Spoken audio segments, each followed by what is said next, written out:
এটি হচ্ছে ফ্ল্যাটের এন্ট্রি ডোর। এন্ট্রি ডোরটা হচ্ছে পুরনো যে ডোরটা ছিল সেটাকে আমরা লেকার করে দিয়েছি। এর ঠিক ঢুকতেই হাতের ডান পাশে হচ্ছে এইচপিএল, ডোকো এবং মিরর, এই তিনটার কম্বিনেশনে একটা ওয়াল ডিজাইন।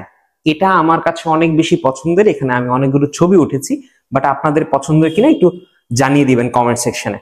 আমরা এটাতে মূলত ডোকো এবং কিছু বিটের কাটিং এর মাধ্যমে পুরোটা ডোকো একটা ফিনিশিং দিয়েছি। এখানে এইচপিএল আছে এবং দেখতেই পাচ্ছেন খুব সুন্দরভাবে হচ্ছে এখানে সুইচ বোর্ডের ব্যবস্থা করা হয়েছে। এবং মিররটা একটা খুব ওয়াইড একটা লুক প্রোভাইড করে, যেহেতু এই পাশে একটা উইন্ডো আছে এবং এই পাশে হচ্ছে মিররটা দিয়ে আমরা একটু ওয়াইড করার চেষ্টা করছি। মূলত আমরা দাঁড়িয়ে আছি হচ্ছে লিভিং রুমের মধ্যে।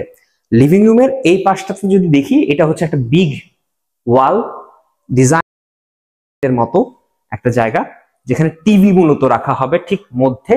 এখানে এটা হচ্ছে এইচপিএল, এটা হচ্ছে ডোকো এবং এটাও হচ্ছে এইচপিএল, যেখানে মধ্যে একটা ওয়াল মাউন্টের লাইট হবে। এবং নিচে দেখতে পাচ্ছেন ডোকো ফিনিশিং এর উপর হচ্ছে একটা ক্যাবিনেট, টিভি ইউনিটের মতো। এটাতে হচ্ছে শোপিসের জন্য কয়েকটা ধাপ দেওয়া হয়েছে, এখানে শোপিস থাকবে। আর সিলিংটা খুব সিম্পল রাখার চেষ্টা করা, একটা ফ্যান এবং এইখানে পরবর্তীতে একটা ঝাড়বাতির জন্য মূলত জায়গা করা।